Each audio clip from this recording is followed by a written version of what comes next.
Pinocchio, A True Story was a true work of cinema. It inspired memes. Who's there? It's just me. Headlines, YouTube videos, you know, all the things that mark a successful movie these days. But what it didn't have is a cinematic universe. That is, until now. As you may recall, at the end of Pinocchio, A True Story, a movie everyone watched all the way through, Pinocchio turned from a wooden boy into a human teenager. You are alive!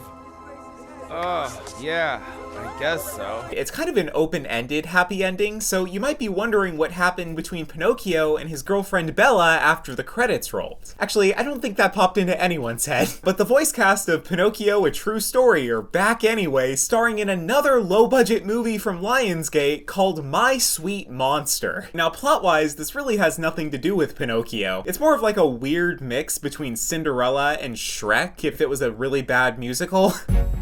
I was sure my fate lay in a lonely tower. But like Pinocchio, Lionsgate purchased the rights to do an English dub on a movie that was originally animated in Russian. And they've brought back Pauly Shore, who is the voice of Pinocchio.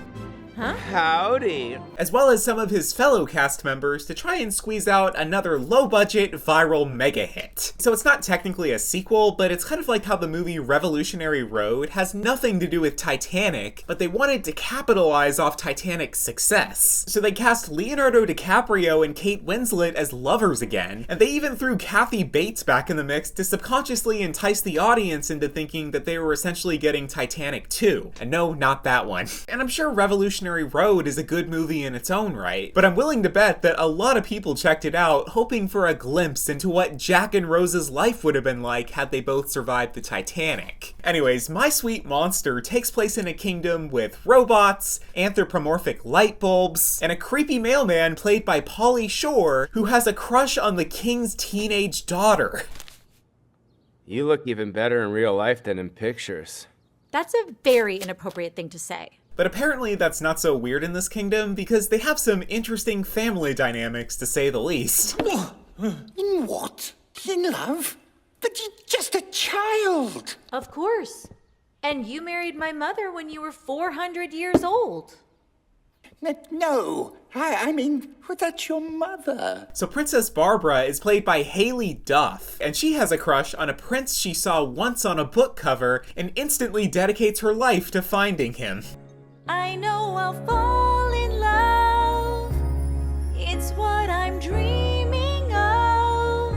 The moment I feel it, my heart will reveal it. Now the princess has been revealing her love by writing the prince letters. But unfortunately for her, the creepy mailman has been reading them all. You can't possibly buy my silence with your money. Excuse me? I know everything. What? Everything a junior mail sorter could possibly know. Oh, Prince Edward, save me from this claustrophobic prison and from my father, who doesn't let me breathe. Have you been reading my letter? You don't want your royal daddy to find out about all this, do you? What? What is it with these movies and the uncomfortable use of the word daddy? You can go. Thank you, Daddy. I knew you wouldn't say no. But Daddy, it's serious. This is some sort He's of... not some sort of anything. He's one of a kind. That's it. I've had enough. The reception starts in 2 hours. Don't be late. But Barbara's daddy is a jerk, so he decides to ambush his 16-year-old daughter with a surprise wedding at her birthday party with a groom of his choice. I have a name, you know. Pinocchio? And now, the birthday girl herself, Her Royal Highness, Princess Barbara. Princess Barbara. So, I'm glad to welcome you all in honor of my daughter Barbara's wedding. What? The groom. It's junior mail sorter Bundy Joyce. Daddy.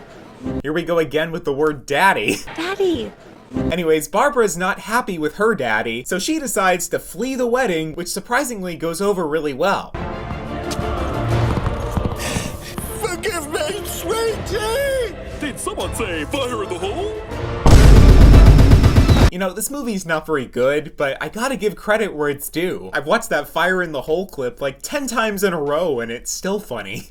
Did someone say fire in the hole? But amidst all the chaos, the mailman followed Barbara into the forest and decided to serenade her with a song. Most people say that fortune's determined by the random hand of fate. But I say your lucky break doesn't come every day, so grab on before it is too late. So this is when the movie goes from Cinderella-like princess lives in a castle but doesn't have any freedom to basically the plot of the movie Shrek. Spoilers for the movie Shrek. Barbara is the Shrek-like character who once upon a time leaves her home in search of a royal lover after an evil ruler causes chaos. Along the way, she meets an annoying animal sidekick and also a monster played by the same voice actor as Pinocchio's horse Tybalt. You have a dream? Yes, Tybalt, I have a special, most treasured dream. But once she finally gets to the prince's palace, he turns out to be kind of a catfish. So she marries the monster instead, who turns out to sometimes be human. And the mailman is kind of like the dragon, a little bit flirty and always in the way of the princess. Except he's just comically evil. Hey ladies, I asked for a coffee. Where is my coffee? Theodore is rushing to make it. Rushing.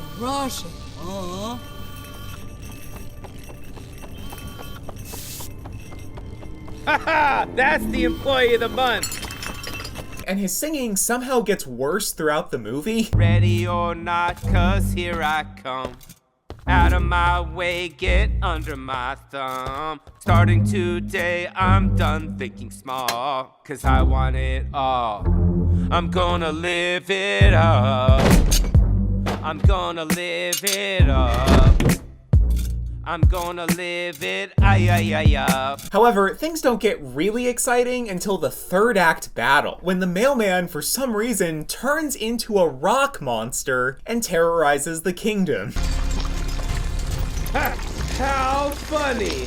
Sometimes, in order to realize your ambitions are small, you have to get big! Then naturally, he gets sucked into a black hole.